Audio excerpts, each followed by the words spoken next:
जैसे एसआईपी में क्या होता है, लोग कुछ ही दिन मतलब 1-2 साल में जल्दी पैसा निकाल लेते हैं भड़बड़ाहट की वजह से, या कभी मार्केट डाउन हो गया वो वजह से। तो ये कैसे बचा जाए कि वो इतना जल्दी पैसा ना निकालें?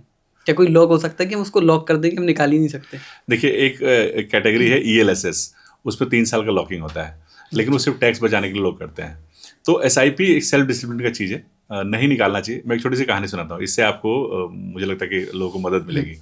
एक जंगल था और जंगल में बहुत सारे बंदर रहते थे, और जंगल के बाद में एक नदी थी, और नदी के उस पर एक गांव था। गांव में बहुत सारे आम के पेड़ थे, तो जब भी बंदरों को गर्मी का सीजन आता था, आम का सीजन आता था, तो वो नदी पार करके इधर आते थे, गांव में से आम तोड़ते थे और खाते थे। सालों से ये सिलसिला चला आ रहा था। तो गांव के लोगों को थोड़ा बुरा लगता था, भाई उनके खेत में लगा हुआ आम का पेड़ कोई बंदर खा के जाए तो आप भी तो नहीं बर्दाश्त करेंगे। तो गांव के लोग पहले पत्थर से, ढेले से मारते थे, मिट्टी से, तो डंडे से बंदर को मार पिटा के फेंकते थे, फिर भी बंदर खा लेते थे। धीरे धीरे नया जनरेशन आया, अब लोग बंदूक लेके आए, अब बंदूक से गोली चलाने लगे, बंदर भागने लगे। तो आज का सीन ये है कि बंदर गए हैं आम खाने, और आम खा के पिट पिटा के आए हैं। अब सभा बैठी है बंदरों की, सब बंदर आपस में ये दुखड़ा रो रहे हैं कि यार ये क्या हो रहा है, ये भगवान का बनाया हुआ आम है और हम लोग खा रहे हैं और आदमी क्यों मार रहे हैं। तो उसमें से एक बंदर खड़ा होता है, बोलता देखो उसके खेत में वो आम का पेड़ है, इसलिए उसका मालिक हुआ है, तो अगर उसके खेत में जाके हम आम का पेड़ तोड़ेंगे, आम आम तोड़ेंगे तो मारेगा ही, तो इसमें कोई बुराई नहीं है, तो सालों से होता रहा है। बोला नहीं। एक यंग बंदर खड़ा होता है, बोला ना, ये नहीं होने देंगे हम जो सालों से चली आ रही है, हमारे मतलब पूर्वजों ने भी मार पिटाई झेली, हम भी झेल रहे हैं, हमारे बच्चे भी झेलेंगे, तो हमें इसका कुछ परमानेंट सोल्यूशन ढूंढना चाहिए। तो लोग बोलते हैं ठीक है ढूंढो भाई, क्या ढूंढ सकते हो। तो उसमें पढ़ा लिखा बंदर खड़ा होता है, बोला हम अपना अपना आम का पेड़ लगाएंगे, हमारा जंगल हमारा है, तो हम अपने जंगल में पेड़ लगाएंगे और हमारा पेड़ होगा। बोला हाँ, ये तो लॉजिक तो सही है। बोला यहाँ आम का पेड़ लगाएंगे तो यहाँ जो फल होगा हमारा होगा, हम खाएंगे, जिंदगी में हम ही खाएंगे, हमारे अगली जनरेशन भी खाएगी। तो आइडिया सबको पसंद आता है। तो बोलते हैं आम का पेड़ लगेगा कैसे, तो बोलता है मैंने पढ़ा है, मैंने सब कुछ सीखा हुआ है और मुझे सब पता है कि आम का पेड़ कैसे लगता है। उपजाऊ जमीन होनी चाहिए, आम का बीज होना चाहिए, उसमें डालना है, उसमें मिट्टी, पानी, खाद ये सब डालना है, उसकी सेवा करनी है, और फिर वो आम का पेड़ बनेगा और वो उससे फल आएंगे। तो सब बोलते गुठली ढूंढ भाई, सब अभी भी खा के फेंकें गुठली, तो सब ने गुठली ढूंढा। बोला सब लोग खड़े हो जाओ, नदी किनारे जो उपजाऊ जमीन है वहाँ पे सब लोग 4-4 फीट के गैप पे खड़े हो जाते हैं।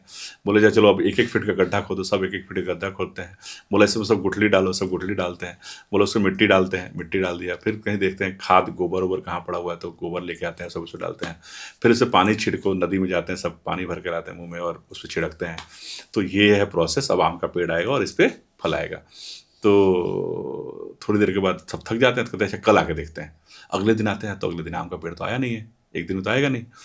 तो कहते हैं यार, निराश हो जाते हैं, करे यार ये तो गलत बात है, प्रोसेस तो यही था। तो उसको सब जितने बंदर थे वो सब उस यंग बंदर को बोलते हैं कि देख तूने कुछ तो मिस्टेक करी है, आम का पेड़ तो आया नहीं है, ना आम आया ना आम का पेड़ आया। तो बोले यार प्रोसेस तो यही है। तो कहते हैं कुछ गलती तो नहीं हो रही, एक काम करो खोदो। सब अपने अपने मार्ग पे वापस जाते हैं, सब खोदते हैं। बोल सब गुठली निकालो, बोल निकाल, देख लिया गुठली है, ठीक है। बोला हाँ ठीक है, डालो गुठली। गुठली डालते हैं, मिट्टी डालते हैं, पानी डालते हैं, हाँ इसके ऊपर पानी छिड़कना है, खाद डालना है, पानी छिड़कना है। तो ये प्रोसेस दोहराते हैं, कहते हैं अच्छा अब कल आके देखेंगे। रोज सुबह आते हैं, रोज खोदते हैं, रोज देखते हैं, अब बताइए आम का पेड़ आएगा? कभी नहीं आएगा। पेशेंस जो एक जरूरी चीज़ है, जिस चीज़ को जितना समय लगना है वो चीज़ उतने ही समय में होगी। तो पेशेंस रखना होगा, तभी ये एस आई पी बढ़ेगा। एस आई पी एक दिन में नहीं होता। लोग करते हैं, लोग 5 साल पैसे इकट्ठे करते हैं, 1 लाख का 2 लाख बन गया, निकाल लेते हैं, फिर शुरू करते हैं, फिर 1 लाख, अगले 5 साल में 1 लाख जोड़ते हैं, फिर 2 लाख होता है, फिर निकाल लेते हैं, फिर 1 लाख जोड़ते हैं, फिर 5 साल जोड़ते हैं, 2 लाख बनता है, निकाल लेते हैं, फिर 1 लाख जोड़ते हैं 5 साल में और फिर 2 लाख बनता है, निकाल लेते हैं। 20 साल में 1-1 लाख करके 4 लाख लगाते हैं और 8 लाख निकालते हैं। उनको लगता है यही एस आई पी है। राइट।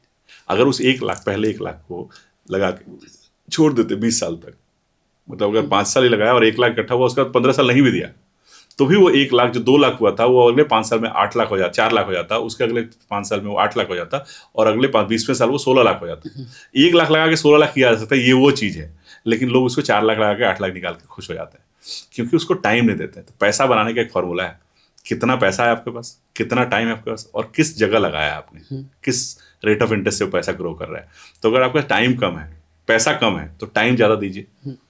रेट ऑफ इंटरेस्ट तो बदल नहीं सकते, तो पैसा कम है तो समय ज़्यादा दीजिए। तो यंग आदमी के पास क्या है, समय ज़्यादा है, पैसा कम है, हाँ। तो समय ज़्यादा है, तो उसको ज़्यादा समय के लिए इन्वेस्ट करना चाहिए। और या फिर अगर आपका समय कम है तो पैसा ज़्यादा लगाइए, है ना। 4x2 8 होता है, 2x4 भी 8 होता है। तो अगर मेरे पास कम समय है तो मैं ज़्यादा, कम पैसा है तो ज़्यादा समय तक डालूं, या फिर ज़्यादा समय है, ज़्यादा पैसा है तो कम समय में भी पैसा बना सकता हूँ। तो इसलिए लोग को पेशेंस रखना चाहिए। जो देखिए एक पालक का पौधा होता है, कितने दिन में तैयार हो जाता है? 30 दिन में तैयार हो जाता है। 1 महीने 1.5 महीने में पालक का पौधा एक अच्छा मतलब काट के खाने लायक हो जाता है। बैंगन का पौधा शायद उससे थोड़ा ज़्यादा समय लेता है, लेकिन वो 1-2 बार फसल देता है। मतलब एक बार बैंगन आएगा, फिर अब तोड़ लेंगे, फिर वो एक सीजन आएगा, तो वो 2-3 महीने में तैयार होता है और 2-3 महीने तक फल देता है। पपीता, नींबू का पेड़ ना 1.5-2 साल में तैयार होता है, लेकिन वो 1.5-2-3 साल तक फसल देता है। आम का पेड़ ना 15-20 साल में तैयार होता है, लेकिन वो अगली जनरेशन तक फसल देता है, फल देता है। तो आप क्या बनाना चाहते हैं, कितना बड़ा बनाना चाहते हैं? आपको छोटा बनाना है, बनाइए, इकट्ठा कीजिए। और पिछले 1 साल में रिटर्न नहीं आया, लोग करेंगे SIP बंद कर लो, रिटर्न नहीं आ रहा है। अरे आप पैसे लगा रहे हैं ना, तो मार्केट नीचे होगा तब आपको ज़्यादा यूनिट मिलेगा, पैसा मार्केट ऊपर होगा तब ज़्यादा यूनिट मिलेगा। जब मार्केट ऊपर होगा, मार्केट ऊपर होगा तो आपको पैसे की वैल्यू ज़्यादा दिखेगी। लेकिन यूनिट यूनिट ज़्यादा तभी मिलेगा जब मार्केट नीचे होगा। तो मार्केट नीचे समय लगाना चाहिए, मार्केट ऊपर में लगाना चाहिए? नीचे समय। तो ये पिछला 1 साल गुजरा है, मार्केट नीचे रहा है, तो आपको लगाना चाहिए ना। तो आपके पैसे की वैल्यू जो 10 रुपये में खरीदी थी आपने, वो मान लीजिए आज 8 रुपये हो गई या 9 रुपये हो गई, तो 1 लाख लगाए हुए वैल्यू 90,000 दिख रहा है। तो आप ये तो रिटर्न नहीं आ रहे, तो अच्छी चीज़ नहीं है और निकाल ले रहे हैं। और लगाना चाहिए, और लगाना चाहिए। जब ये 10 रुपये की चीज़ जब 12 रुपये की होगी, ये लंबे से आपको बताऊं मैं, ऐसे ऐसे फंड हैं जो 10 रुपये से 2 रुपये हो गए और आज वो 200 है। तो जिसने 10 पे लगाया उसका भी 200 हुआ, जिसने 2 पे लगाया उसका भी 200 हुआ। किसका पैसा ज्यादा बढ़ा? 2 वाले का।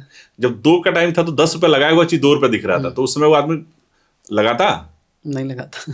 खुद से करता तो लगाता? नहीं करता ना। तो उसको एक आदमी चाहिए पकड़ के रखने वाला। एक्चुअली एडवाइजर का काम उसका बिहेवियर कंट्रोल करना है कि वो इम्पेशेंट होकर निकल ना जाए।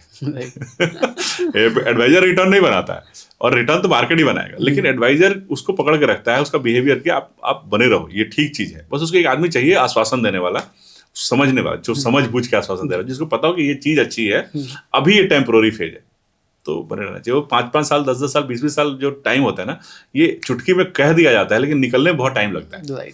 तो हर 2 महीने पे, हर 6 महीने पे आदमी को मोटिवेशन चाहिए होता है कि मैं क्यों रहूं यहाँ, इस फंड में क्यों रहना चाहिए, तभी पैसा बनता है।